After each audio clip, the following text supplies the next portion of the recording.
faster if we all move together. We can get there faster if we all move together. There's no lines waiting there for us. We can bypass them all. There's no lines waiting there for us. We can move past them all. Welcome, we people. Can get there faster if we all move together. We can get there faster if we all move together. We can get there faster if we all move together. We can get there faster if we all move together. There's no time to think about ourselves. We gotta let it go, you see. There's no time to think about ourselves, otherwise we'll live in misery. We'll begin shortly. We can get there faster if we all move together. We can get there faster if we all welcome everybody. We can get there faster if we all move together. We can get there That's what we're here for. Well, it's time to open our hearts. It's time to let ourselves be free. That's right. It's time to open our hearts, otherwise we'll live in misery. We can get there faster if we all move together. We can get there faster if we all together. We can get there faster if we all move together. We can get there faster if we all together. Move together. This is BDO from British Columbia. Move together. Move together, people. Move together. Move together. Move together. Move together. Move together. Move together. Move together. Move together. Move together. Yeah, that's what we're here for. We're here to We can get there faster if we all move. If we all move together. That's right. We're going to play maybe just a little bit more music, Melvin. We're going to play some Tanya, and we'll start in just a few more moments. So please enjoy some music. Very young Tanya. Never going to fall out of love. That's right. Here we go. This is how we are together. Welcome, Adrienne Marie Brown, to Simon Fraser University. That Blaney Award to you. Welcome all of our guests. So glad you're here. I've tried to say goodbye, but it's impossible. All right, people, glad to have you here. 'Cause this love we have inside is undeniable to me. Never falling out of love with the people.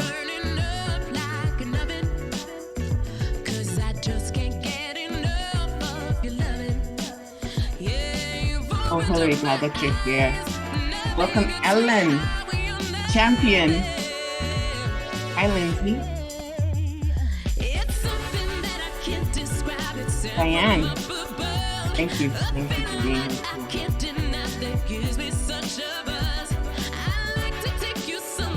All right, the people are coming in. Hi, Joanna. Hey, Tanya. Never falling out of love with you. Yeah, Elizabeth.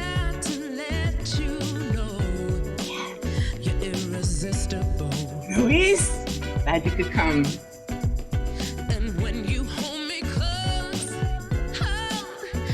So maybe we'll take it to the chorus. After the chorus, Melvin, let's take it down and we shall begin. Nap.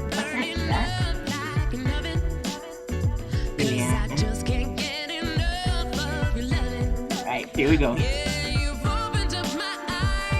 Kanye. Thank you, Zone. Hello, Charles. It's something that I can't describe. It's sent from up above. Shiraz is Kanye. That gives me such a buzz. I like to take you somewhere new so we can start again. We can help each other fixing what we need to mend. I guess it's true.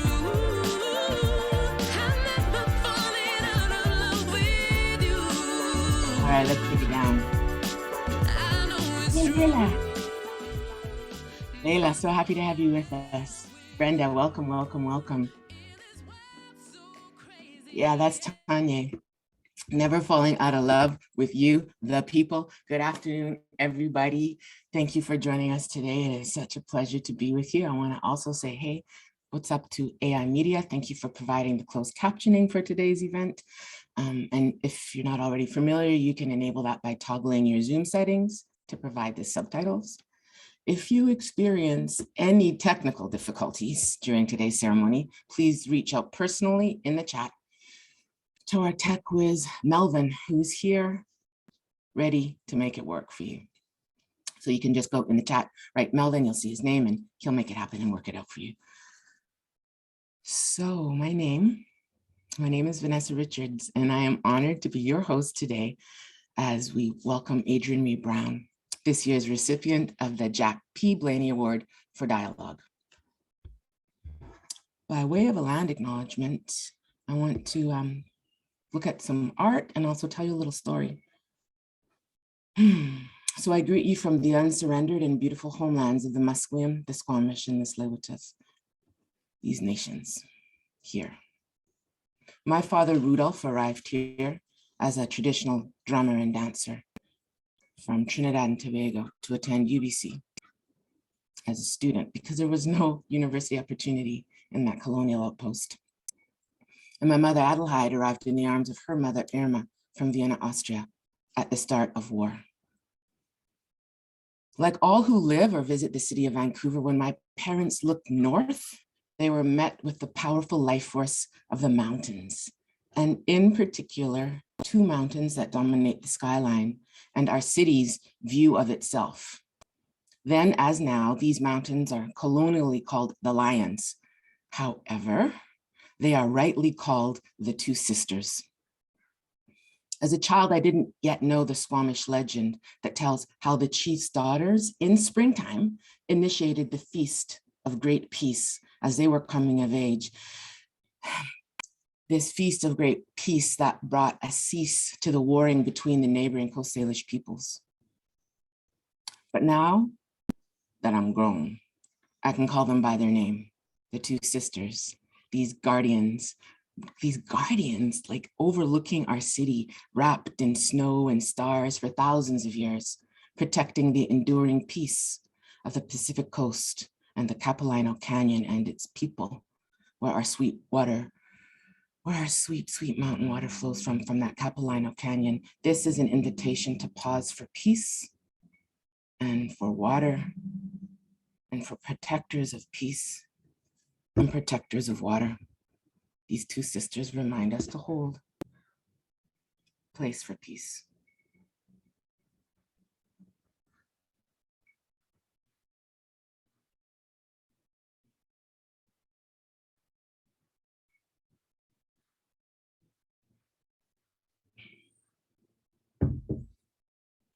Hereditary Squamish Chief Janice George and her husband, Buddy Joseph, are both master weavers and teachers. In the Mi'tilnech workshops that they offered, I heard Buddy say about these lands, prayers and love, once they are put down, stay where they are put. Prayers and love, once they are put down, stay where they are put. This land soaked in prayers and love has offered refuge and opportunity to my family, to all of us who live here. I'm grateful. Mi'tilnech in Squamish means figure it out. In the spirit of that inquiry, I invite you to decipher with patience this invitation in front of you, this painting by Carrier with Ta'at artist Wes Harmon. This work was recently on exhibit in and outside the Vancouver Art Gallery, and it's called The Lowest Bar. I'll give you a moment with that.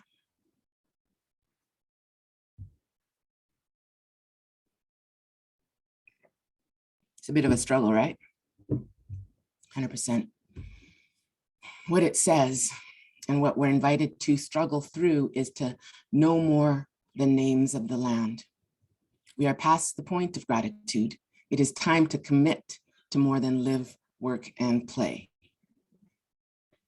To acknowledge my privilege and responsibility of being nourished and protected on these unsurrendered lands of the Squamish, the Musqueam, and the Tsleil-Waututh nations, I affirm my commitment to support Indigenous sovereignty, to uphold the protocols and teachings I am coming to learn, that we're all invited to learn. And may our presence here do no further harm. In theory and in action, may our time together today go some way towards building the bridge we newcomers might travel towards creating communities that care for all, the land and life itself. To life, to life. Because Adrienne Maree Brown is a life worker, a doula, a lover of children and song, we've invited the children from ARC Community School. ARC stands for Arts, Roots and Culture, ARC Community School, to help us welcome and honor her. This small and mighty jewel of a school offers land and arts-based education. It foregrounds and prioritizes Black, Indigenous, and people of the global majority as educators, mentors, and facilitators to share knowledge, skills, and inspiration that will guide children to participate in an equitable future and to discover and recover ways of connecting and building collaborative communities of care. We welcome Arts, Roots, and Culture, ARC Community School learners now. Hello, everybody, and thank you to SFU for giving ARC Community School this wonderful opportunity. We are connected to Adrienne, like how we want to have healthy relationships from community to community and from person to person. And give it up for our video that we have just for you, Adrienne Maree Brown. Yay!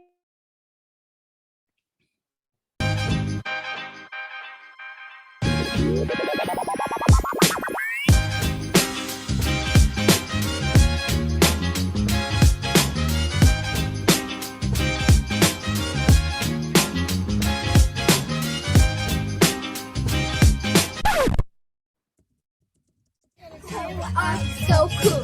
1, we have fun and play. 2, we learn all day. 3, we got ourselves. 4, we got each other. 5, we respect for the sky. 6, and Earth as a mother. Arts, roots, and culture.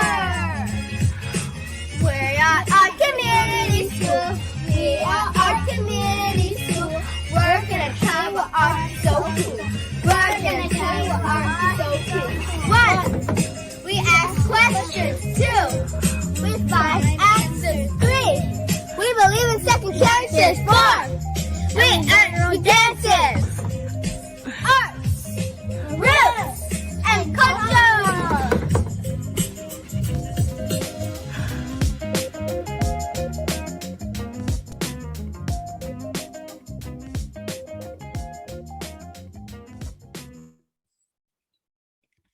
Way to go, ARC. Nice. Can we make sure we see everybody's faces, ARC kids? Can everybody give us a little bit of their faces? Yeah, we're so proud of you. Good work. Octavia, let's see you, girl. Wonderful. Oh, yeah. Hi, there we are. Thank you so much for that hard work. That was amazing. There we go, Octavia. Nice to see you. Thank you so much. You can follow, Octavia's just chilling reading. Thank you. There's a way to go. Wonderful dancing. And ARC Community Project is on Instagram, and maybe we'll find this video there too. So hopefully you'll see more of you. Yeah, really good. I'm a little stunned myself, so let me roll along. Thanks everybody for that time. I love these kids. Okay, so other things you can expect today. Simon Fraser University President Joy Johnson will offer her remarks next, and she will be followed by Shauna Sylvester, the Executive Director of Simon Fraser University's Morris J. Wask Center for Dialogue, who will present the Jack Blaney Award. Adrienne Maree Brown will speak and then have a dialogue with Ginger Gosnell Myers, who was just saying earlier in the green room how she's been mentored by Jack Blaney and what a marvelous person they are, and what good company, what good company Adrienne is with Mr. Blaney. So we thank you for this. There will be an opportunity also for our guests, you, to ask questions or comment to Adrienne and to Ginger. And with all that goodness in mind and inside, please welcome President Joy Johnson.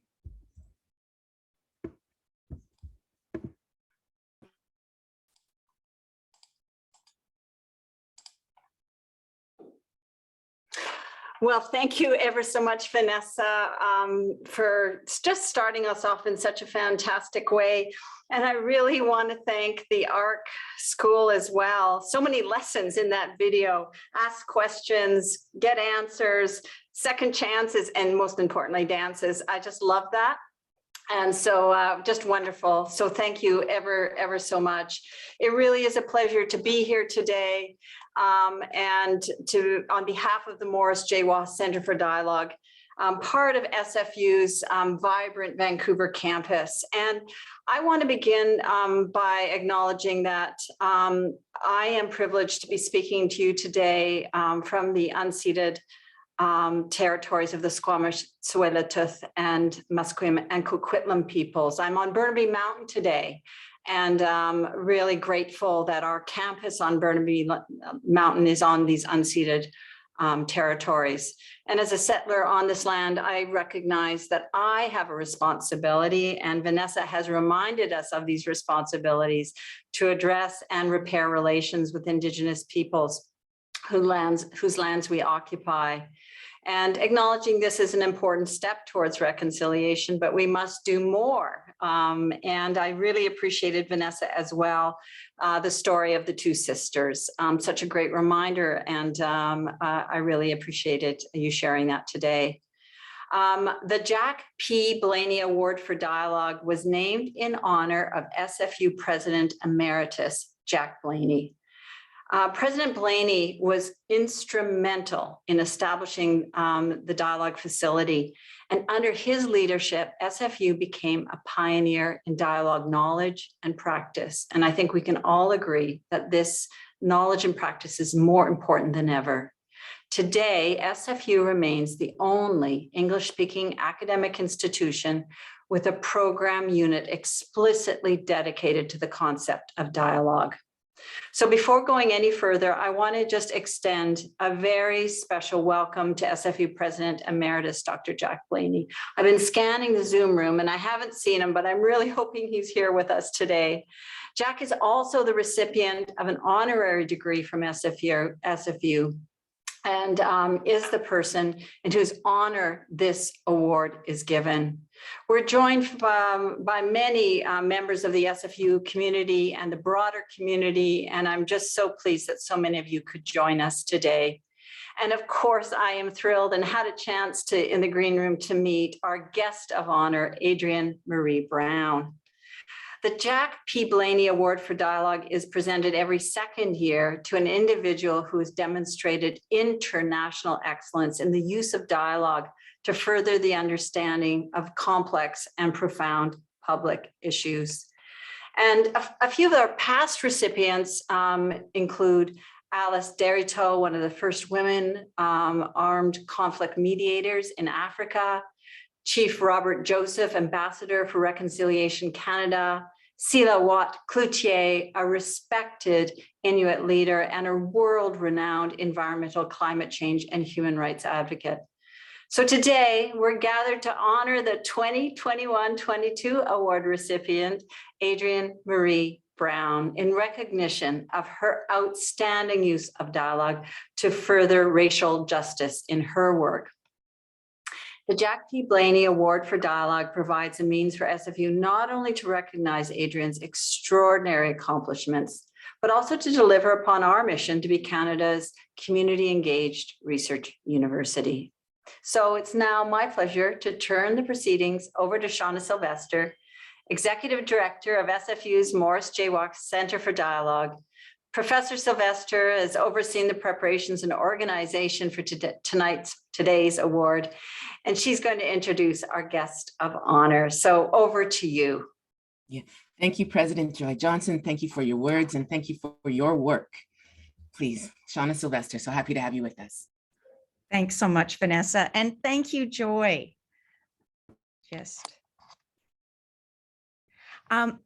Jack, thank you for being here. It's wonderful to have you here. As Vanessa has said, you've been such an important mentor for many of us. And so it's wonderful to have you here, and Jolene as well. Now, this will be the last time I have the privilege as the executive director of being a part of this award ceremony, and I couldn't be more thrilled to be recognizing Adrienne Maree Brown. Now, the recipient of Jack P. Blaney Award, as Joy has mentioned, is chosen every second year. And I want to take a moment to personally thank the committee that made this selection. They put in countless hours, time, effort, and energy. And in particular, Paula Abdiles, Robert Dom, Ann Cowan, Ginger Gosnell-Myers, Ahmed Lalamo, Alice Mutuni Muraji, Shaheen Nanji, Robin Press, Liz Welch, Ellen Woodsworth, and Jackie Wong. And a special thank you to our nominator, Elodie Jacquet. Now, I would like to welcome Adrienne Maree Brown to join me on the virtual stage while I read the award citation. Wonderful. Adrienne Maree Brown is a writer, podcaster, facilitator, abolitionist, and movement mediator who inspires communities to move collectively towards liberation, solidarity, and change. Rooted in her ancestry, study of nature, and practices as a doula, Brown has helped usher in new and more equitable modes of facilitation that focus on healing, trust, and joy. As the writer in residence at the Emergent Strategy Ideation Institute and the author of multiple best-selling books, Brown draws inspiration from sources as varied as poetry, science fiction, forest, and ancestors, all while prioritizing the voices of Black, Indigenous, and people of color. Uniquely, Brown's work speaks to the how of designing social justice movements. Her book, Emergent Strategy, Shaping Change, Changing Worlds, for example, centers around learning and developing models for action, community strength, and transformation. In Pleasure Activism, The Politics of Feeling Good, she emphasizes the importance of radical self and community care in movement building. And in We Will Not Cancel Us and Other Dreams of Transformative Justice, she writes about the tensions that exist between the proponents and critics of cancel culture, seeking pathways to accountability that continually reflect the values of impacted communities. Overall, Brown embodies the principles of dialogue in all that she does, bringing together many voices, stories, and perspectives to the table.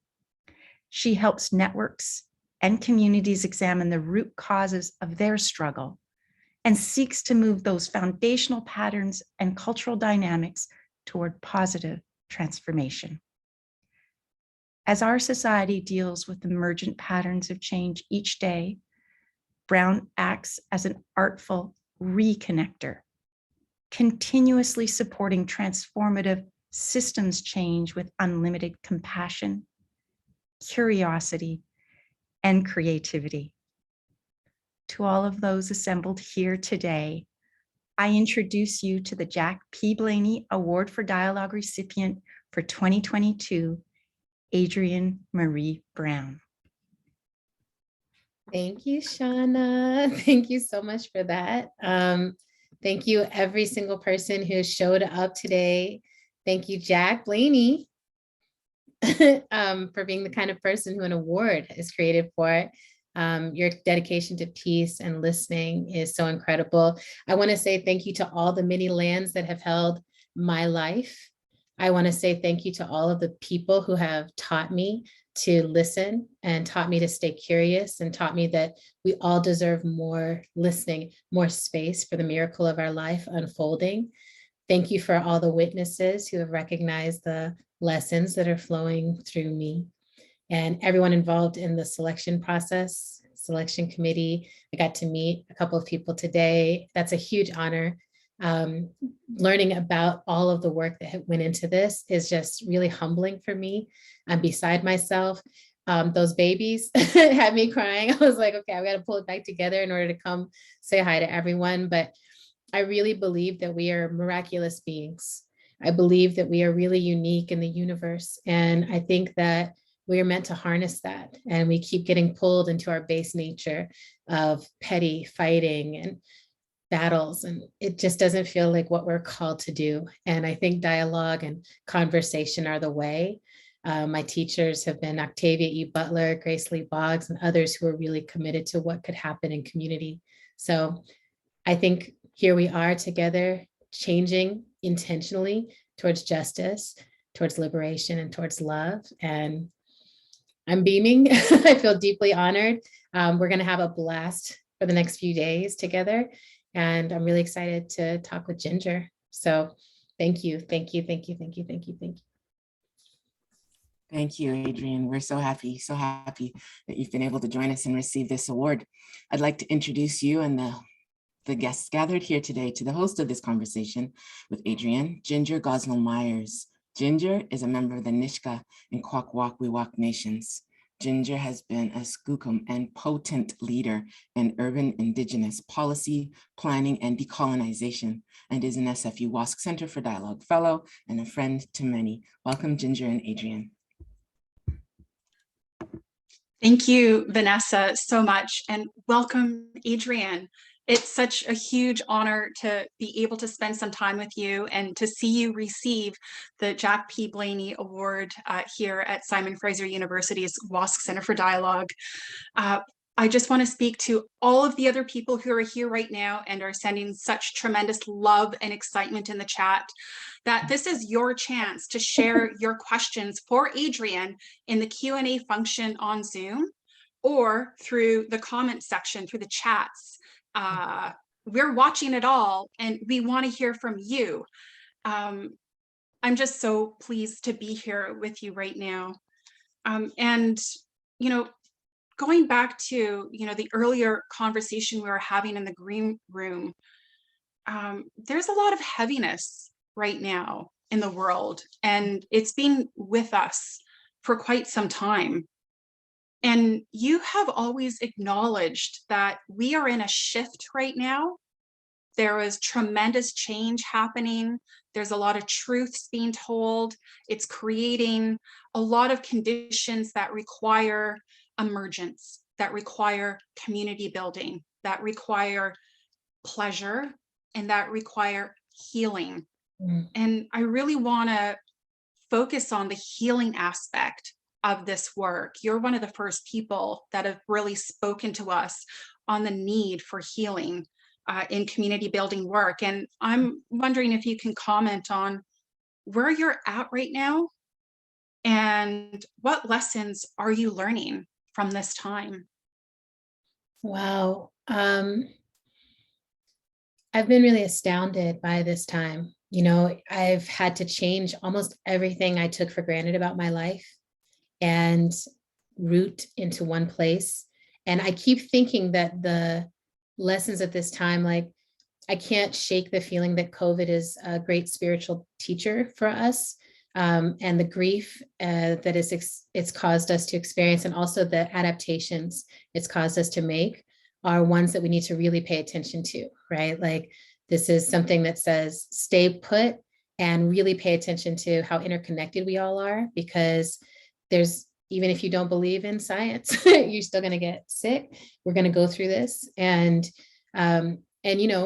we choose to listen to that, or we choose not to listen to that. But it's been an immense time for learning, what does it mean to grieve together and slow down together and adapt together? And it's been wild to me to see some communities really resist the change with everything they have and say, no, I will not do it. And kind of the pain of willful ignorance, it just feels like it's there.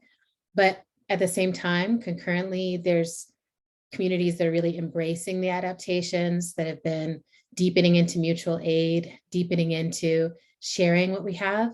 And I think every time we choose to be generous rather than to hoard, it heals something that has been wounded by capitalism and wounded by colonialism. And I think this has been a practice ground for that kind of large scale, epic healing. And I think there's a lot more coming. I think there's a lot more needed.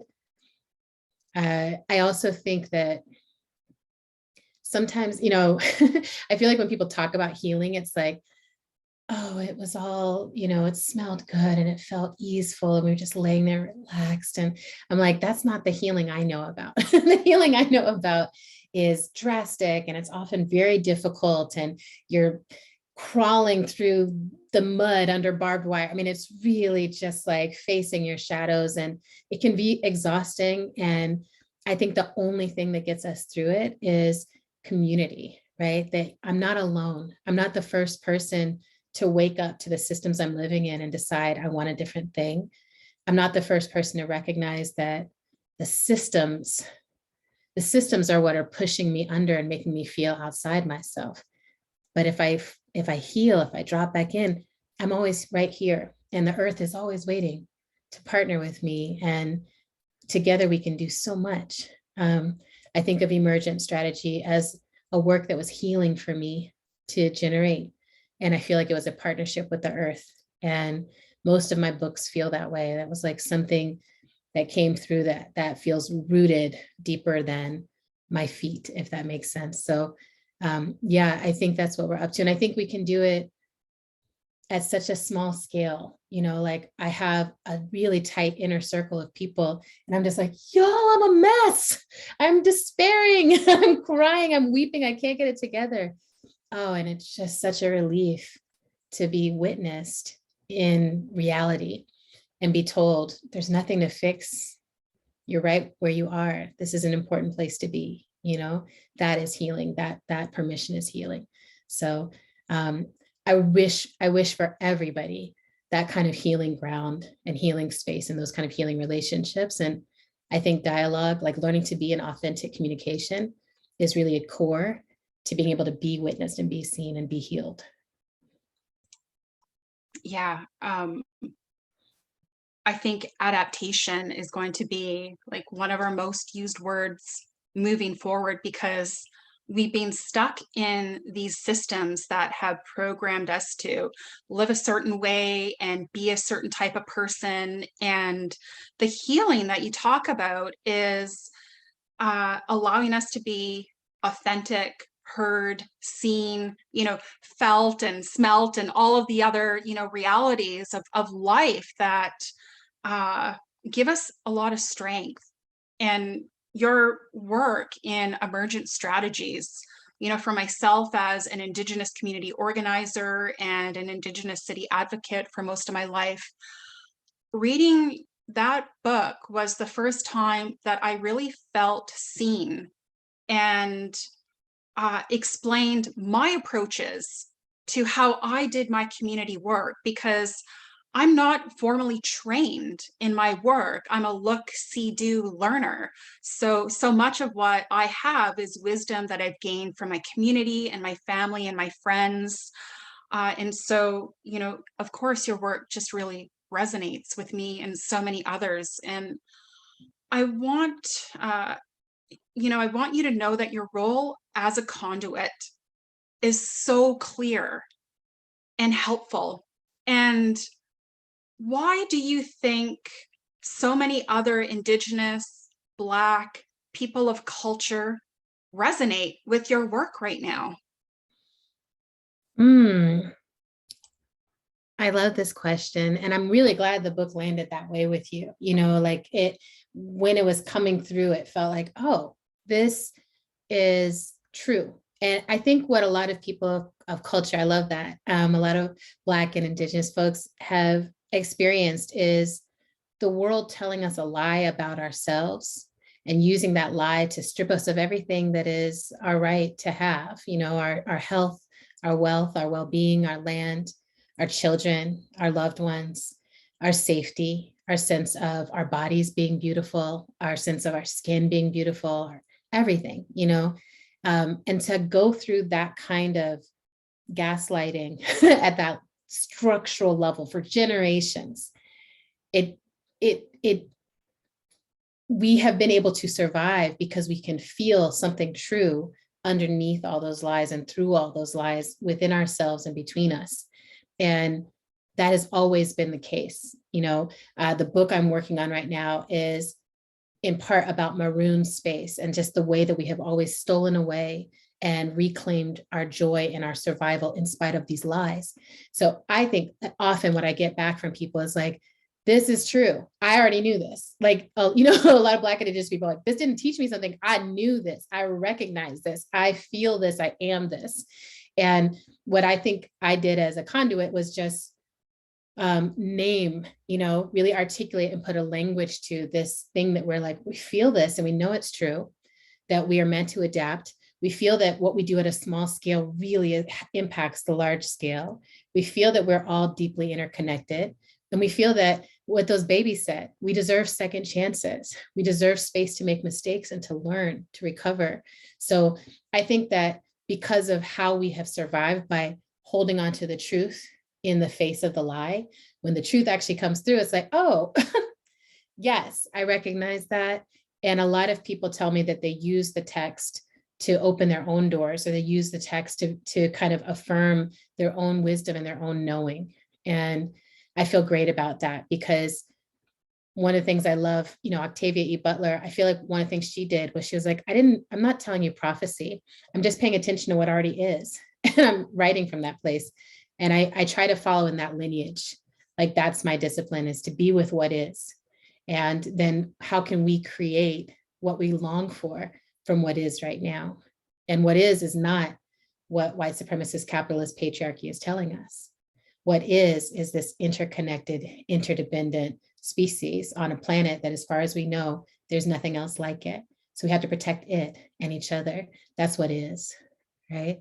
And that's really and it's always changing. So we have to be in relationship to all that changing. That's what is. And it feels simple to me in a way, you know, and I think it feels simple to a lot of other folks who are like, right, this is what we know. And I hope that, like Octavia does, you know, I feel like I always just hand people Octavia's work. I'm like, just read her work, just read it. I want to continue finding things that we can point people towards. Just read this, watch this, experience this, so that you can recognize yourself. Yeah. There's so many lessons to be learned by being in relationship with one another, being a good witness, being a host as well, right? And one of the questions that we're getting from Alonjin is on dealing with power imbalance in mediation between people while you're doing your community building work. You know, there's a lot of nuances that you have to be on top of, because the change is drastic. Some people are drowning. Some people, like yourself, are understanding how to survive and deal with it in a lot of ways, whether they're, you know, helpful or not. You're dealing with it. And so, yeah, how do you deal with that power imbalance when you're in mediation with people doing community building work? This is a great question. I think one of the first things that feels important to me is always to be honest about the power imbalance, the power, like whatever the truth of the power dynamics are, need to be named and not pretended. Like I get so frustrated, especially with one of the practices of those with more power, to show up and act like everything's equal. And then once the agreement has been made, then they show their power by not upholding their end of it. And so I think it helps to just name, like, there's actually a power imbalance here. It's probably made it hard for you to hear the truth. If you have more power, it's actually very difficult to hear the truth from those you perceive to have less power, or from those who you materially have power over. Like, you get to make decisions that impact their lives, but they don't get to do the same thing to you. I almost always start with the person who has less power in the dynamic, getting to lay the foundation of, here's what has happened and here's what I need. And I don't mind really not tilting to their side, but I don't mind really centering the needs of that person who's most impacted in the dynamic. And I think a lot of times in mediation, it's necessary not to take sides, but to have a sense of not just these two people in a conversation with each other, but what are all the systems at play that are being moved through this conversation. And I love thinking in that fractal way, that it's like a lot of massive systems flow through these people, and a lot of systems can be impacted by what we do here. And so those are some of the things that I do. And one of the things I love doing is pushing the question, or stating something that maybe the person who has less power feels that they can't say, because for the brief moment where I'm the mediator, I'm like, I have the power to say whatever needs to be said, including sometimes, are you willing to relinquish your power? Are you willing to actually balance some of this power out in the process of this? Because a lot of times underneath the mediation, that's what's actually needed, right? It's like, we can address this, but if y'all stay here, we're gonna run back into the same tension over and over again. And what would it actually look like to find a more equitable arrangement and structure? So I love saying stuff like that. I also love saying, like, you guys might need to break up. Maybe you don't need to work together, or maybe you don't need to, maybe you need some space and time from this. People get really scared about that aspect of mediation, that sometimes you're mediating, and in order for the conflict to become generative, you actually need space so you can both grow, right? So some of those things help. Yes, absolutely. You have me thinking about one of the lessons that I learned on the process of decolonization, which is a very like it's an individual process. Yeah. And one of the stages of decolonization is where you get really angry because you've learned the truth, and it's shocking, and you're wondering, wow, how has this been happening to me for all of this time? It's so unjust, and I'm incredibly angry. And when you're holding space and you're a facilitator, I find that people tend to try and push that anger to the side. We fear the anger. We fear the anger of the truth. And I find that disrupts a lot of these mediation efforts, and also good community dialogue as well. I'm wondering what your experience around bringing anger, righteous, truthful, emotional anger that needs to be said and experienced. I'm learning to have so much deep respect for anger. I have to admit that when I first started as a facilitator, I think I was often trying to dodge anger, or kind of be like, okay, I know you're angry, but, we still need to move through this, and we only have a certain amount of time. And anger always felt like this unwieldy thing in a room that was like, if we let the anger out, like, because it is righteous, is literally so massive that it feels like it might swallow us up. And that was tied into my own personal need to learn to be with. See, I'm like, this is so present right now that I'm like, it's really right now. I'm in this process right now of learning to be with my own anger, really harnessing and letting my own anger come through. What I've been feeling a lot as climate despair, when I touch into it, it's actually a lot of rage, like a huge boiling volcanic rage about the state of the planet right now and where we're heading and how unnecessary it feels. And I feel that way about most of our social ills, that I'm like, it's the unnecessary suffering. Why are we here? So touching into that anger, touching into it in interpersonal relationship is really deep for me. And I think it's the most necessary thing. And when I'm a facilitator, I'm able to hold it, and I've grown my capacity to hold it by recognizing that unheld, it actually takes the center of the conversation, right? So if it's not acknowledged and it's left under the surface, it's still in control of the whole conversation, and trying to politely move above it often is a move that those with power are using to repress that righteous anger. So we had an experience, with Emergent Strategy, we did this series of events. We went city to city. We created these immersive spaces. And in the one that happened in New Orleans, this anger came into the center of the room. An act of racism and white supremacy happened in the space. And the response to it was like Black righteous anger.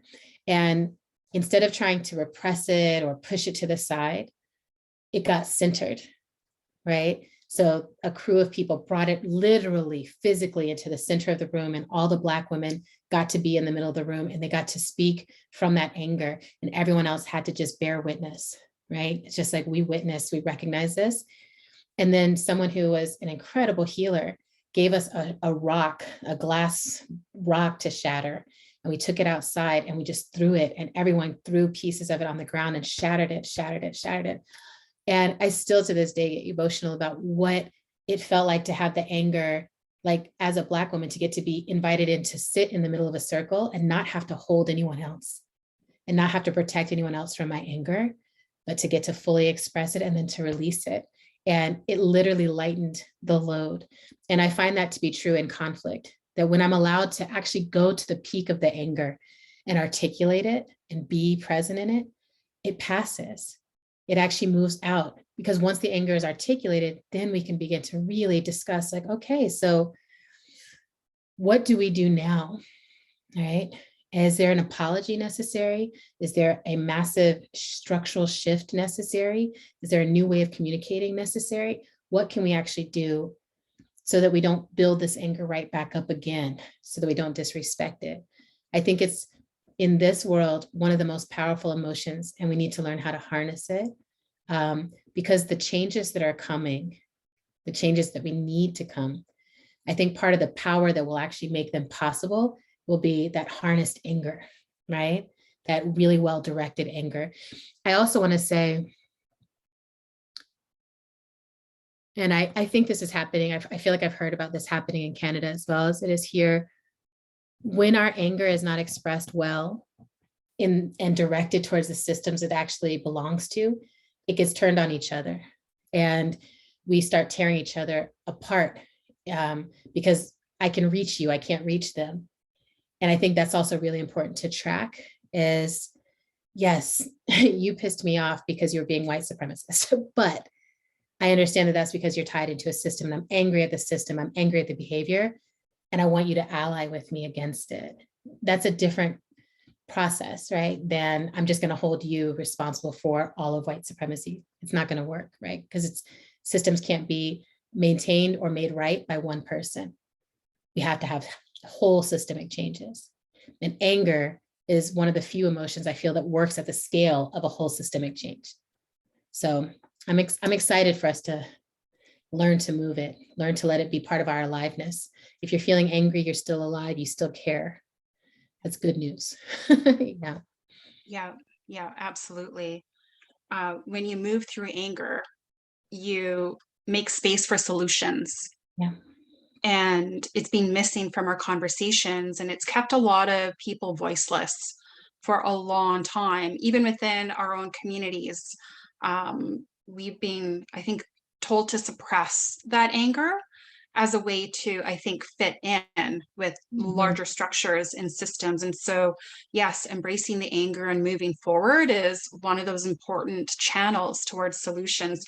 And I love your example of New Orleans, how you brought the matriarchs to the center of the room, and that the energy and the voice focused on the matriarchs allowed for a lot of that healing to come in. And expressed through the body and expressed through the group. So thank you for sharing that. Yeah. I have a question from Lily in the chat. Lily asks, what kind of spiritual containers do you use to hold your work as a writer, as an artist, and as a conduit? How do you keep yourself tethered to this reality while touching the spiritual channels that you do? Oh, Lily, I love that question. I do a lot, actually. Like, spiritual container makes up a lot of my life in containment. I'm a witch. I'm like really coming out more and more, letting people know that, which for me just means that I really partner with nature and work with nature. I think that all cultures have a lineage of witches, medicine people, folks who are working with nature and herbs and the moon and everything else to understand like how we move. for most of my work, I always keep different bundles near me. Most of them are gifted to me. People send me things to burn all the time. And I'm always, when a big emotion or something really big comes through, I will often light fire for it. I keep candles going around me all the time.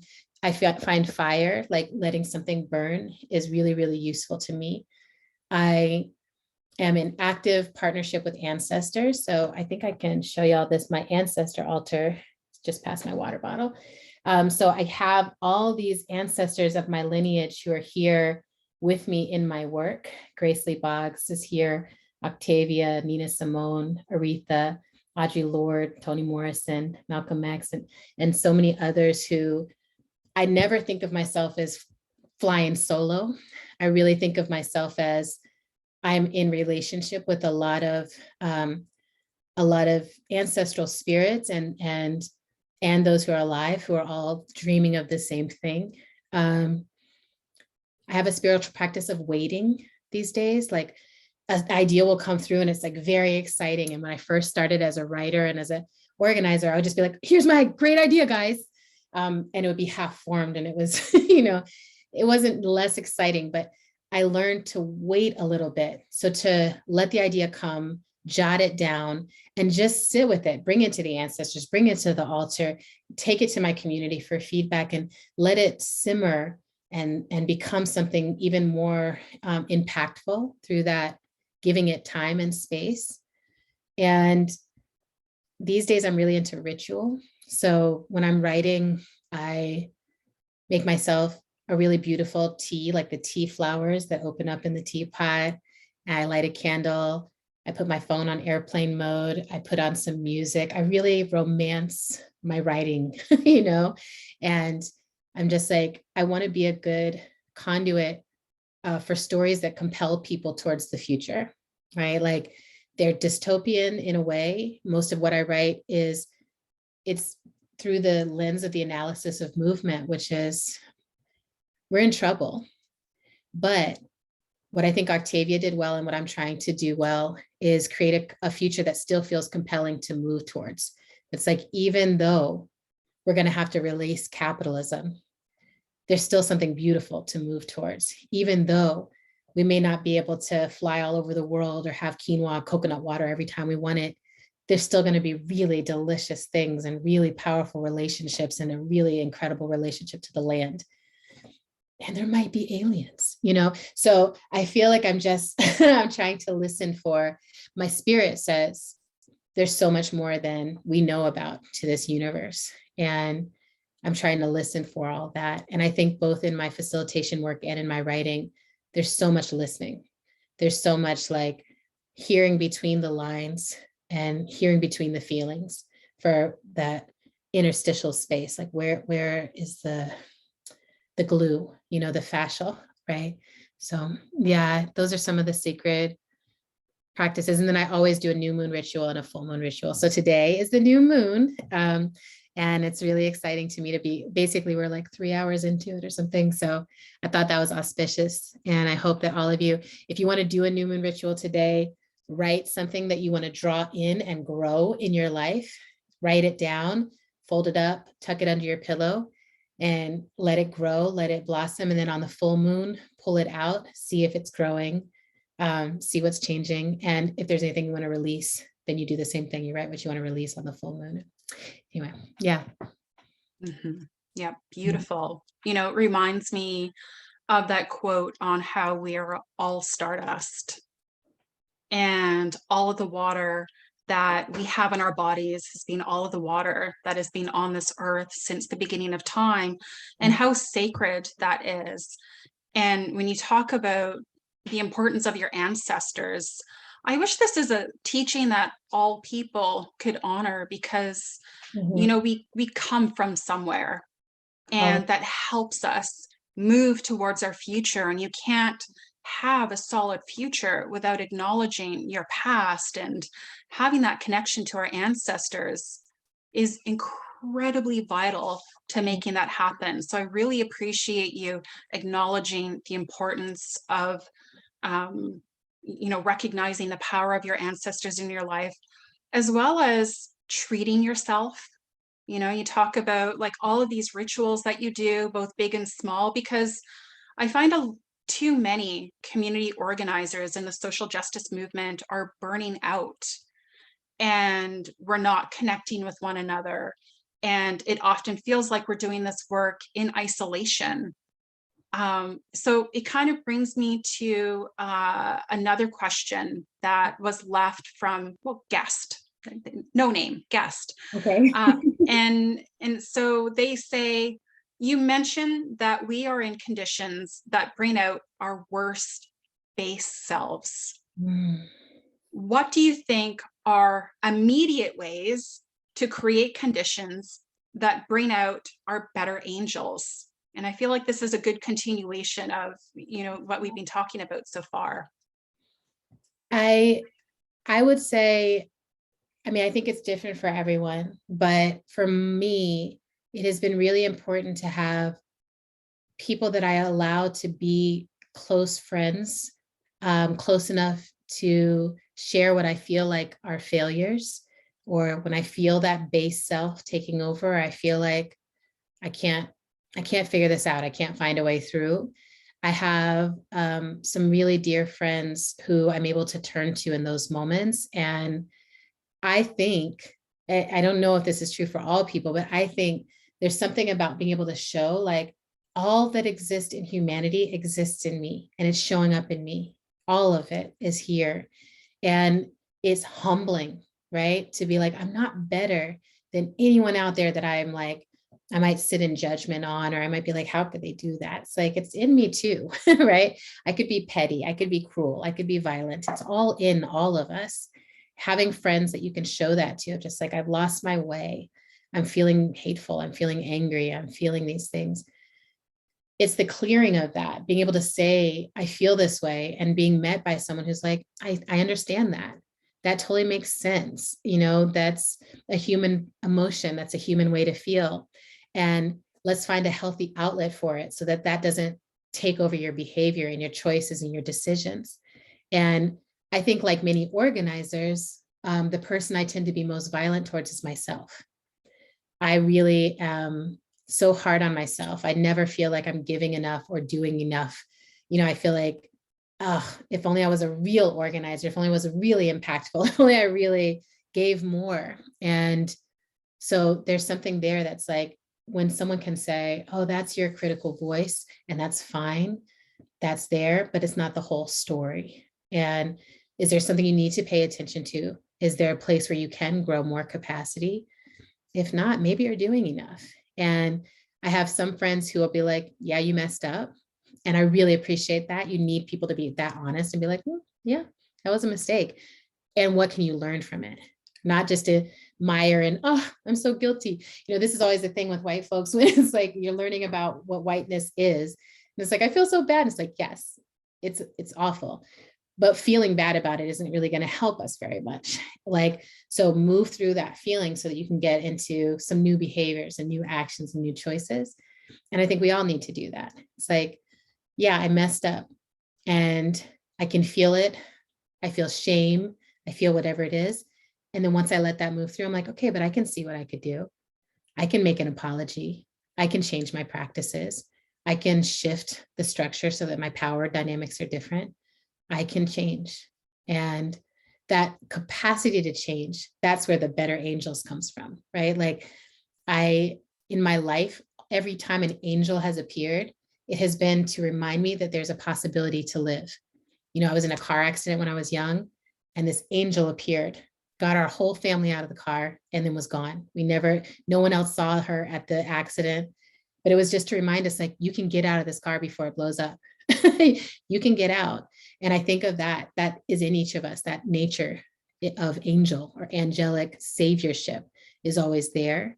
And we do it to each other, right? When we see each other struggling, when we see each other suffering or going under.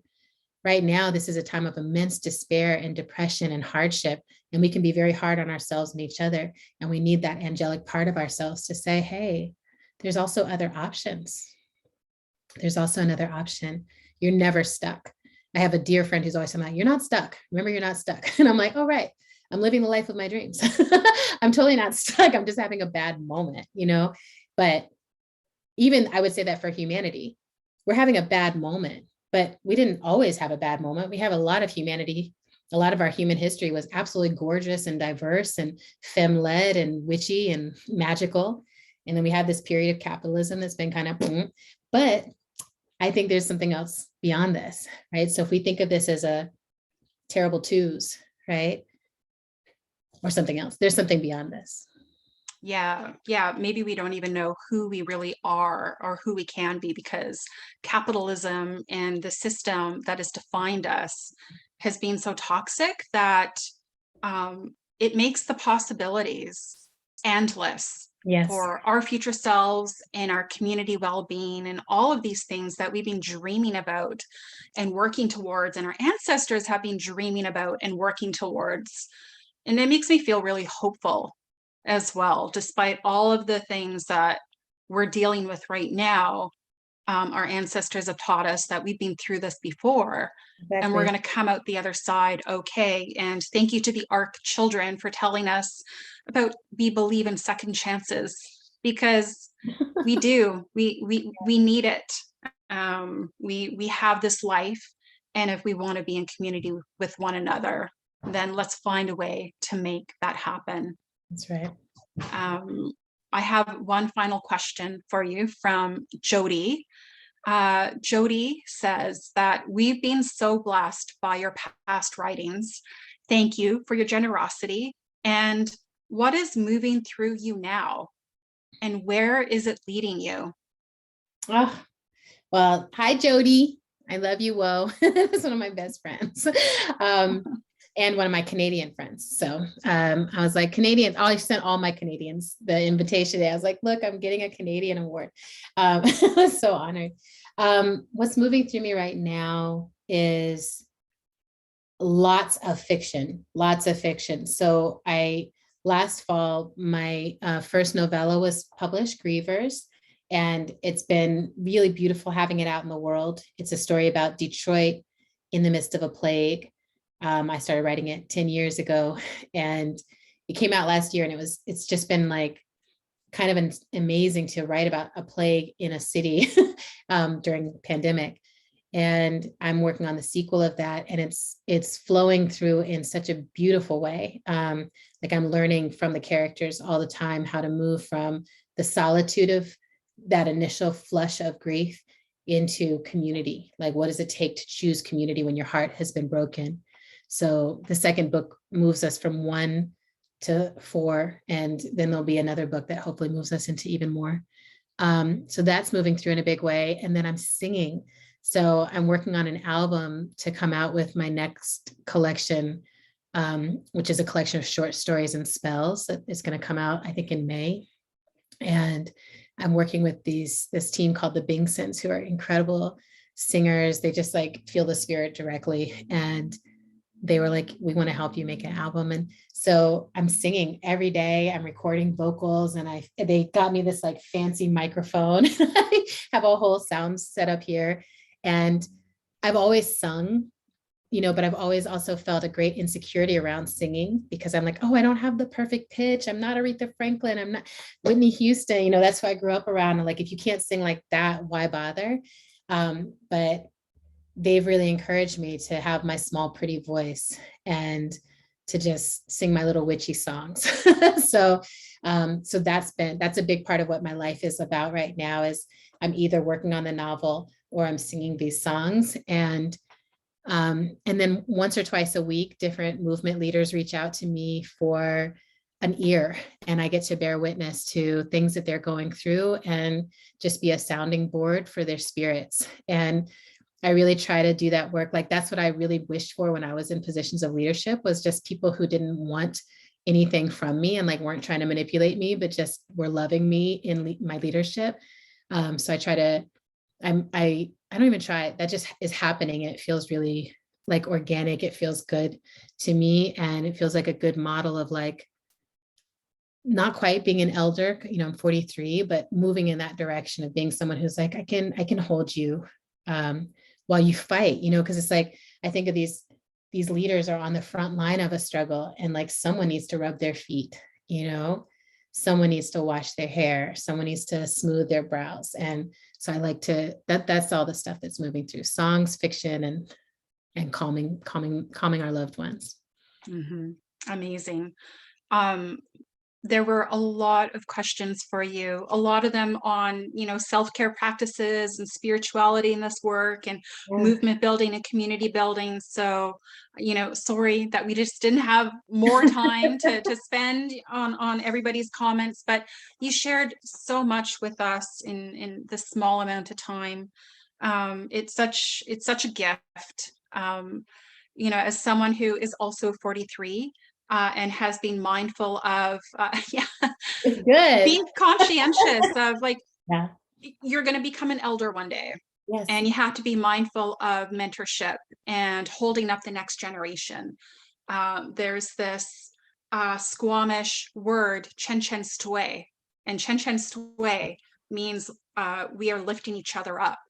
Ooh, And we really try and bring chen chen stwe into all of the work that we do, because it's so connected, to each other and to this earth. And your teachings just remind us of how important all of this is. So thank you for our conversation. Thank you so much, Ginger. This was really a pleasure to dialogue with you. One of our common practices when we have a significant event like you being awarded the Jack P. Blaney Award for Dialogue, is we bring in an event, a protocol that stems from the Coast Salish practice of witnessing. Yeah. Being a witness is an incredibly important role. So thank you to the Coast Salish peoples for sharing this with us. The act of witnessing is for significant events. It ensures that what we are part of will be taken to heart and learned by identified people, witnesses, who then carry the role of sharing what they've heard and seen. It's how the lessons and messages we've learned can live on, done through witnesses in service of our future ancestors. And we have selected 2 witnesses, Paula R. Diaz Gamboa and Jocelyn Wan, as witnesses for your award. So I'm going to call forward Paola first. Paola is a Latinx practitioner scholar working in the area of participatory and equity-centered approaches towards health and well-being. And she is also currently one of the Center for Dialogue Associates. So welcome, Paola. Sorry, welcome, Paola. I'll hand it over to you. Thank you, Ginger. And Adrienne, that was a beautiful conversation. And also Vanessa, thank you for that opening. It was incredibly special for me because of the mention of the 2 sisters in particular. I seek refuge here in the unceded and stolen territories of the Coast Salish people, and my people are in the South. And I just came back from a very, very special journey that actually connects, I think, almost everything that you just mentioned. So as I was witnessing, everything resonated with me. I have been going through a 3-year journey of grief alongside with what's going on in our surroundings. It's been a very personal time of transformation for me. And I did mention this earlier, Adrienne, but your work has not only inspired me to value my own teachings and my own ways of being, allowing myself to be authentic in the role that I have in an institution that doesn't necessarily value those things. And so I think that that's a really important part of me being a bridge in terms of the teachings that I bring to our students, and also the teachings that I can bring to our community. And the listening and the witnessing of that has been really important. And I was thinking of the different ways that I wanted to honor you today in this witnessing. And one of the things that is very transformative about your work is courage that you have given me and so many others that I know are on this call to actually just be whole, be complete. And so I wanted to share something with you. This is, I hope that you can see it. This is a very important woman from our descendants in Chile. Her name is Violeta Parra. And who I feel present with me in terms of my ancestors at this moment are the Aguita people, the Atacama people, the Aconcagua people, and the Mapuche people. So I wanted to say thank you, and I wanted to share a song. This song is called Thank You to Life. I've never done this before in public, but you inspire courage and authenticity. So I wanted to share the words of Violeta Parra, which is the land and the oceans that I'm coming from today. Gracias a la vida que me ha dado tanto, me dio dos luceros que cuando los abro, perfecto distingo lo negro del blanco y en el alto cielo sus fondos estrellado y en las multitudes el hombre que yo amo. Gracias a la vida que me ha dado tanto, me ha dado el oído en todo su ancho, cada noche y día, grillos y canarios, martillos, turbinas, ladridos, chubascos y la voz tan tierna de mi bien amado. Thank you. I love that. Thank you so much. That was beautiful. Thank you for witnessing. Thank you so much, Paula. That is so incredibly special. We just all have goosebumps over here. I would like to call forward Jocelyn Wong, our next witness. Jocelyn is the Student and Faculty Program Coordinator at the Simon Fraser University Center for Dialogue. She is a fourth-year English student at SFU and also an alumni of our Semester in Dialogue course. Jocelyn. Hi, Adrienne. Oh my goodness, I don't know how I'm going to follow up on that witness statement because it was beautiful. I love your words, Paula, and I expected no less. But thank you so much for having me here. Adrienne, this ceremony has been beautiful and more than I've ever dreamed of. And I wanted to note that throughout this ceremony, I'm actually at my partner's desk right now. He's an artist and he has a bunch of knickknacks in the corner. And one of them he has is a piece of rose quartz. And kind of a theme, and you can correct me if I'm wrong, is that rose quartz is often a sign or symbol of self-love and healing, which I think are major themes that have come up not only in this ceremony, but also in your work and your teachings and what I've gained from it. But to provide you a little bit of context on why I'm here and what the Semester in Dialogue as an alum did for me was that in the spring of 2020, I enrolled in this course called the Semester in Dialogue. Shout out to Dr. Diane Feingood if you're here in this call. But it was right before the pandemic hit. It was right before the first lockdown. And I have to say that that entire semester took my life and kind of turned it upside down for the better. And the theme of that semester was called Semester in Wicked Problems. And as you can imagine, an entire semester during the pandemic talking about systemic issues like colonial systems and things that keep you up at night is heavy and hard to hold on to. But I'm grateful for what the Semester in Dialogue has taught me about the language to be able to talk about these things and to be able to understand the systemic issues that are around me. But it wasn't until Adrienne and I found your work, specifically pleasure activism and the politics of feeling good, that I found I was able to hold on to that to share dialogue, but also process it in a way that was progressive and healing for me, because as was mentioned throughout this event, we're dealing with some heavy shit and it's not easy. And even currently in the world in the last couple of years, it feels like it's been one after the other. And I'm so grateful for all of the teachings I've gained from you. Also for discovering Bell Hooks, Audre Lorde, Octavia Butler, all of these amazing figures from you. My mom actually told me a saying a long time ago that always sticks with me, and it's always give without expecting back. And I have to say it still resonates, but from what I've gained today and from what I've heard through dialogue, I've learned that I always want to give, but I should never have to expect to get back, because if I'm holding space for my community and I'm embodying love and collectivism in my life, then I feel confident that if I'm holding space for people, that other people are going to hold space for me and be there when I need that.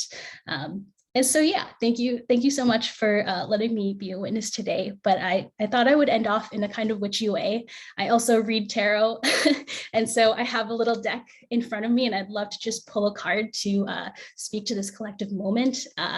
And let's see where it goes. Hopefully we get like a really nice card. I know all the cards are good, but hopefully it's like a really positive one.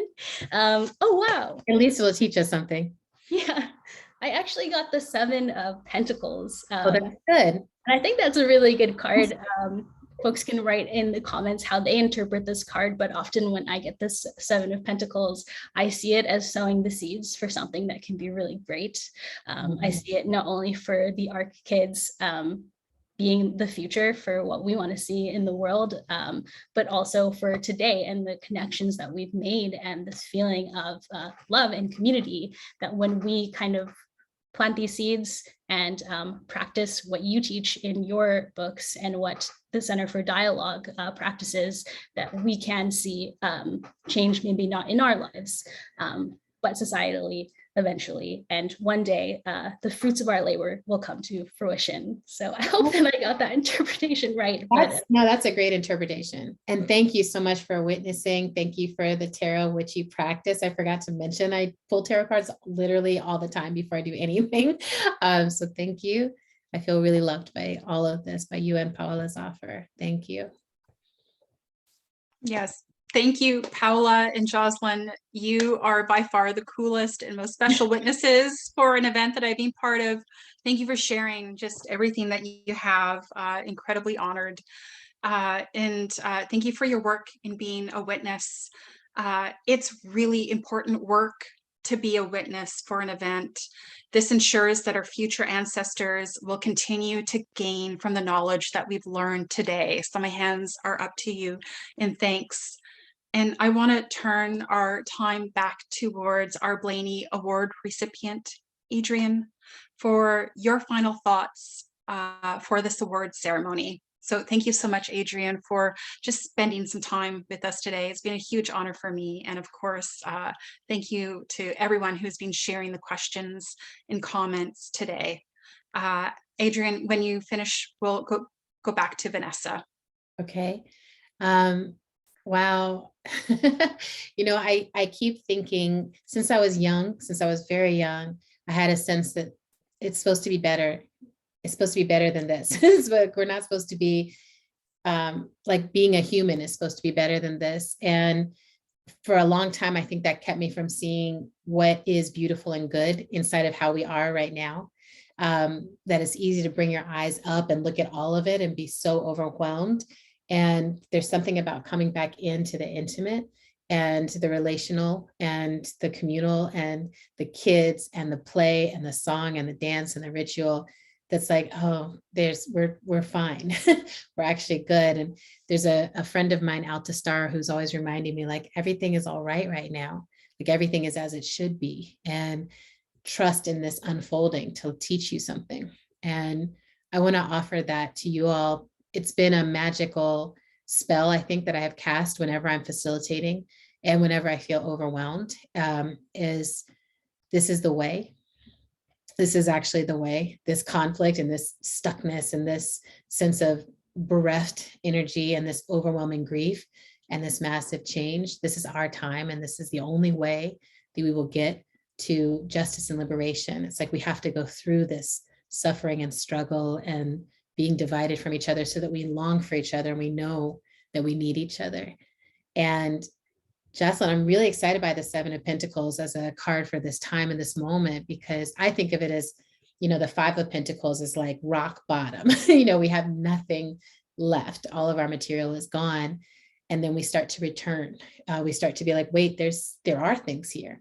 We actually have what we need, and we have to use it well. We have to think of this as the harvest that will get us through this next season, but we have what we need. And I'm grateful for that card. I'm grateful for the song.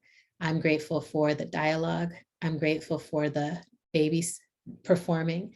I'm grateful for Vanessa's brilliant emceeing. I'm grateful for the university and the program. And I think it matters. And I want each person who's paying attention to this to know that your life matters. The choice to be in dialogue, the choice to be a peace generator, the choice to be someone who listens and who allows more room for our mistakes and our failures to become the lessons by which we cleave our way into a future where our children don't have to face the same problems that we face, and their children will be, dancing with aliens, right? Like, I really think that it's all because of what we do, just as it was because of what our ancestors did that we're here now. We're the future ancestors.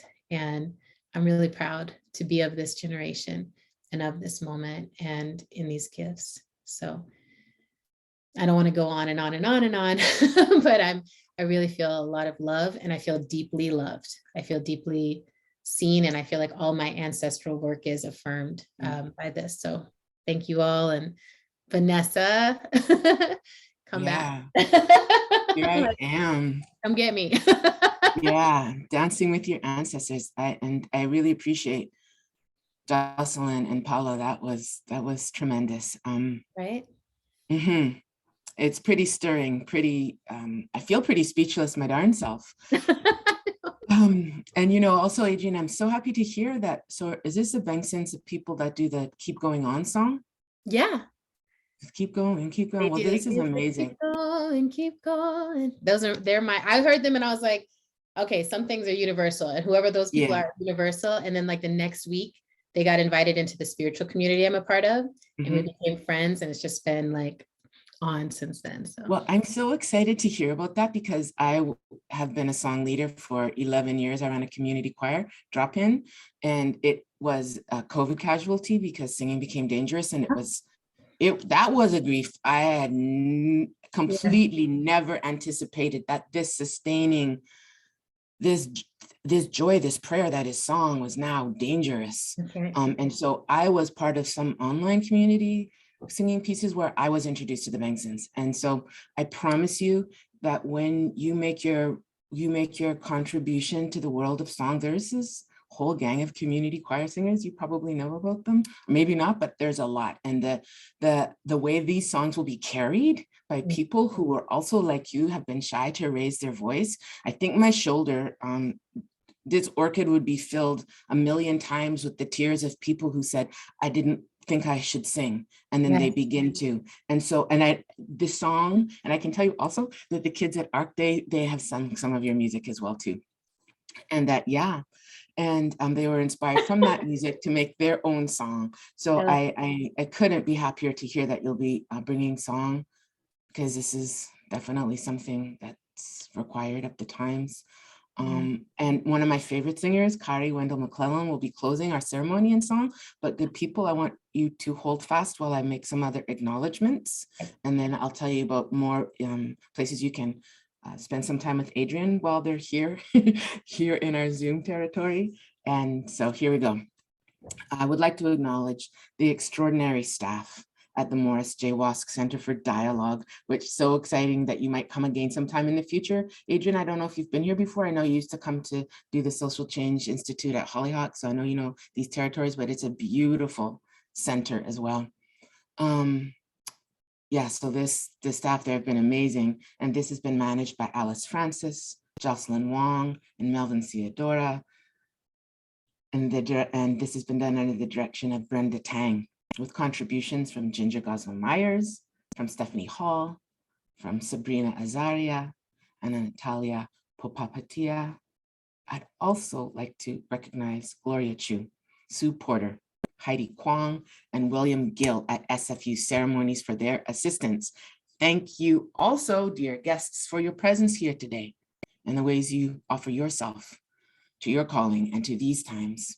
You should also know that Adrienne will be hosting a public reading and dialogue on Octavia Butler in the future, Friday, March 4th at 1 p.m. Pacific time.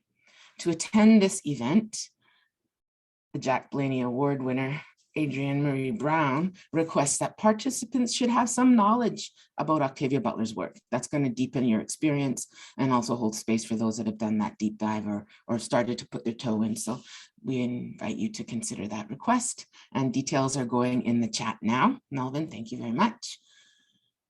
Adrienne, thank you for the books, the podcasts, the tweets, the singing, the love, the leadership. Thank you for all it took and takes for you to offer yourself and your words to this movement, to this world in repair.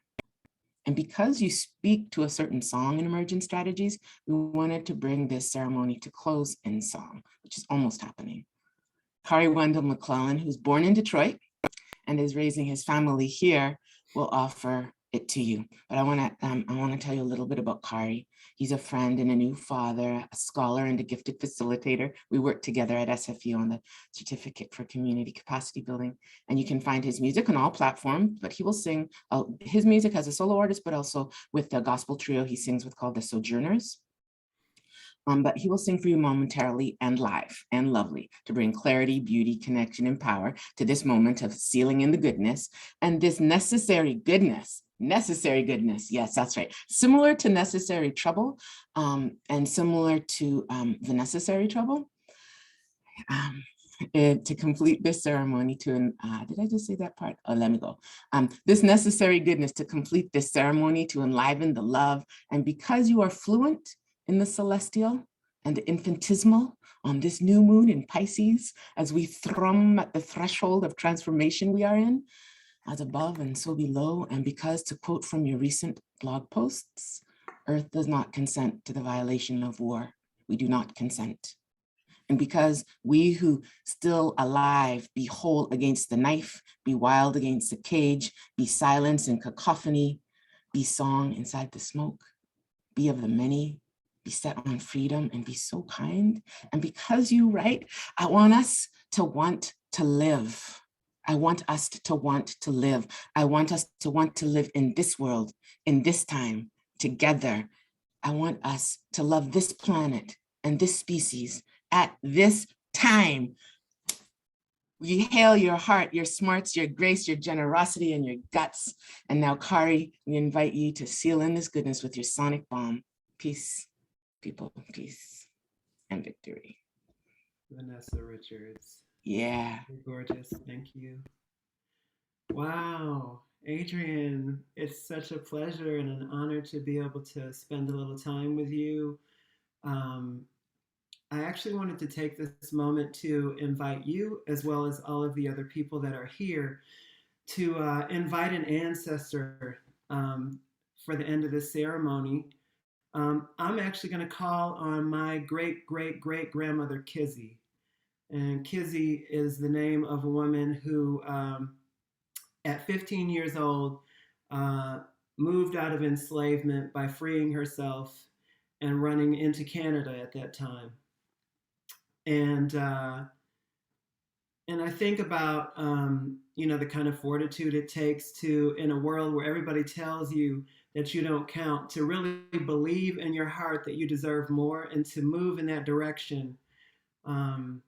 It's a powerful thing. And so I just want to invite everybody that's in this space right now to feel free to turn on your screens if you have that capacity right now. I love looking at faces. But I'm going to ask you also to think about an ancestor, someone who helped to love you into existence is the phrase that I like to use. Someone who helped you to understand your own beauty and your own worthiness. I've been touched by so many different moments as we've been here together. And one of the things that really connected with me was this idea of meeting grief and meeting anger. And, there's probably lots of reasons why, but sometimes anger is a really hard thing for me to access. But recently I've been really angry. And unfortunately, oftentimes where we feel free to unleash our anger is often with the people who we care about the most. And as a result, I had a moment where I had to humble myself. I felt so defeated that I actually had to humble myself, and I decided to go to the water. And one of the things that I've really learned from Indigenous community members that are in my life is that the water is where often prayers can be shared in a way that's really powerful. And so I went to the water and I said, please help me. Please help me. And another place that I turn to is my ancestors as well. I turn to Kizzy, I turn to my grandmother, I turn to the people that have come before me to ask for help. And so I just wanted to again, invite all of you in the chat, if you would, please share the name of somebody who helped to love you into existence. Share the name of somebody who is an ancestor, somebody who could see your beauty, maybe when no one else could, who made you feel like being you was okay. Yes. Beautiful. I love this. I love this. I love this. Yes, yes, yes. It's moving. I would normally read all these names, but it's moving so fast, I can't keep up. I gotta be honest. It's gorgeous to me that everybody in this space right now even just has a moment to glimpse who those people are, because I know how important they've been to you. I know that maybe you're even alive in this moment because of them. And so it makes me feel a different kind of way. We behave different when we're around elders and ancestors, and we behave differently when we're around children. And I just heard my baby wake up from her nap. So I know she's within earshot, so she can hear me too. So I got to be on my best behavior, like I got to try to show up. I got to try. I don't always get it right, but I always have to try to show up as my best self in her presence. And so it's with that. I also just wanted to say this quickly, Adrienne, I was born and raised in Detroit, Michigan. I was born in Hutzel Hospital in 1974 to Kathy McClelland, a single mom who raised me with my grandmother on Santa Rosa in Chalfonte. That's what we say in Detroit. It's Chalfont, but we say Chalfonte because that's what we do. At any rate, I just wanted to bring that. What up, though, Kari? What's that? So what up, though? What up, though? Yes, they don't know about that. That is the common greeting in Detroit. You say, what up, though? But I just wanted to actually give you some flowers, some praise and gratitude for the way that you've poured love into the place that I was born and raised in, where so many generations of my family moved to as a safe harbor. And I don't think people really think about Detroit as that, but for my family, Detroit was a safe harbor. And for me, in many ways, the reason why I feel like I can stand up in the way that I do is because of that place and the people that I witnessed and the people that loved me in that place. And so to know that you have given to that place makes me love you more. Thank you. So yeah, we're gonna sing a song now. And I just want to start by having everybody take a breath.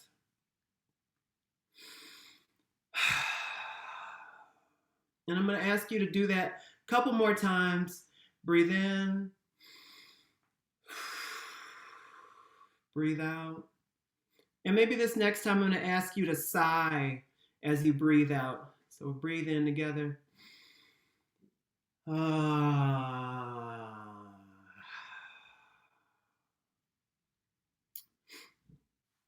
To sing we need the floor, the foundation of breath. So I just wanted you all to have that opportunity. This is a song that I feel like a lot of you may know. I don't know if anybody has the capacity on the tech team to help put some lyrics in the chat just so that people can sing along. It's so appropriate. Again, I know that you like this song a lot, Adrienne. And I also, I think about my grandmother's hands often. She's no longer on this earth in the physical form that I recognized. But when I think about this song and certain songs that are often sung by lots of Black folks in spaces when we used to sit real close together, and as a kid, I would always see the elders around me, and I remember always looking at their hands and feeling the power of their presence through just seeing what a lifetime can do through hands. And it's so wonderful that the songwriter of this song made a song just about his grandma's hands. I just think it's so sweet. It's so loving. It's such a kind gesture. And so I'm going to sing another song by Bill Withers. It's called Lean on Me. And give me a second. I'm gonna try and find a key that works for me. Okay, I think that's gonna do. So here we go. Wherever you are, please sing it out. You have a right to your voice. And I want to say this to you, Adrienne. In the little moments that I hear you singing, sometimes on a podcast or something, and I think to myself, what a gorgeous, gorgeous, beautiful voice. And I also want to say that, like, we don't look at trees and go like, oh, they should all look the same. We're like, oh, that shape, that's so unique, it's so beautiful. The unique character of that being is exactly as it should be. And I believe that about every single person in this space, in your voice, that you actually have a right to this. We talked about healing. Folks of culture, I heard Ginger use that phrase. Part of what I understand about that is that when we don't have culture, when we don't have song, we don't feel like we have the right to raise our voices in song. A part of us is withering, part of us is dying. And so when we sing out, it's actually an affirmation of life. It's a healing in itself. I know that Kizzy and so many of the people that you put in that chat would not be here if it were not for song. So Paula, thank you for opening up that door around song. So beautiful. So here we go. Sometimes in our lives, we all have pain. We all have sorrow. But if we are wise, we'll know that there's always tomorrow. Lean on me when you're not strong, and I'll be your friend. I'll help you carry on, for it won't be long till I'm gonna need somebody to lean on. Now please swallow your pride. If I have things you need to borrow, for no one can fill those of your needs that you won't let show. You just call on me, brother, when you need a hand. We all need somebody to lean on. I just might have a problem that you'd understand. We all need somebody to lean on me when you're not strong, and I'll be your friend. I'll help you carry on, for it won't be long till I'm gonna need somebody to lean on. You just call on me, sister, when you need a hand. We all need somebody to lean on. I just might have a problem that you'd understand. We all need somebody to lean on. Now, if there is a load that you had to bear that you can't carry, well, I'm right up the road, Vancouver. I'll share your load if you just call me. All together say, call me. We can do it now. Call me when you need a hand. Won't you call me when you need a hand? Won't you call me? Yeah, when you need a hand. Oh, won't you just call on me?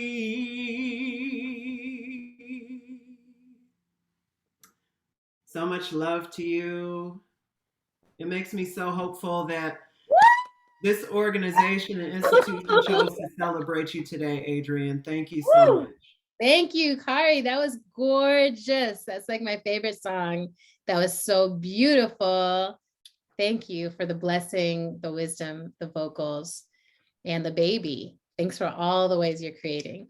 Yeah, thank you. I'm gonna see if I can get this baby on the screen before it's I know, all bring me said and that done. baby. Yeah. Bring me the baby. Joey, can you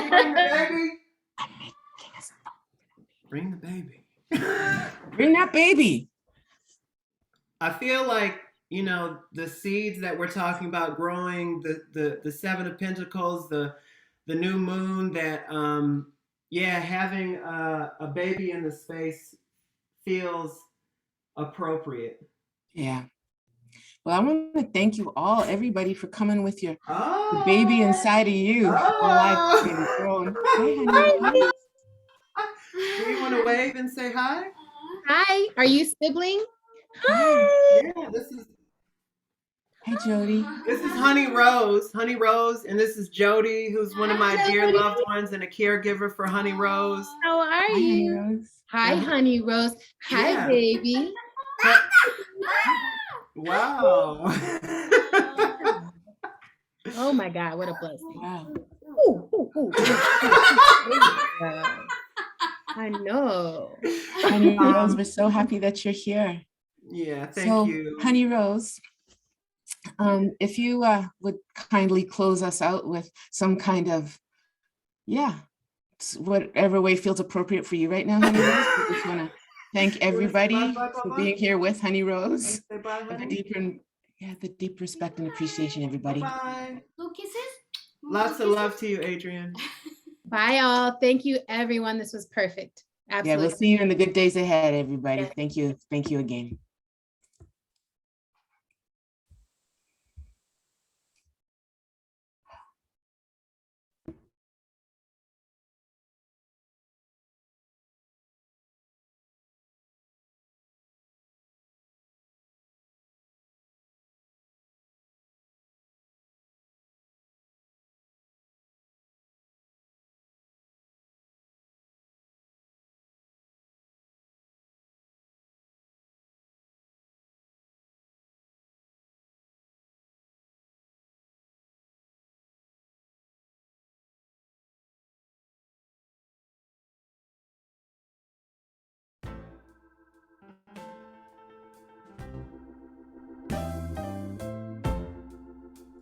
party music to close.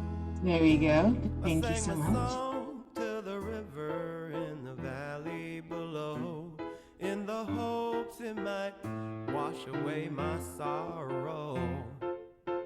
And as I walked away, I heard the river clearly say, roll on, my son, roll on. Roll on, roll on. You could sigh, you could cry, you could almost die. Roll on, roll on.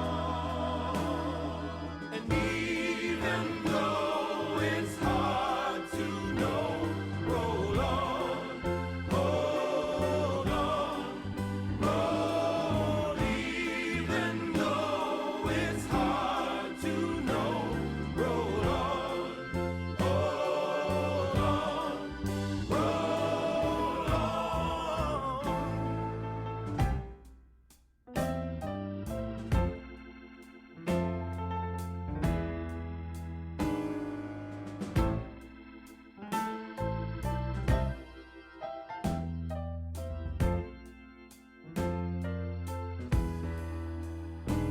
I sang my song to the river in the valley below, in the hopes it might wash away my sorrow. I did as I was told by the people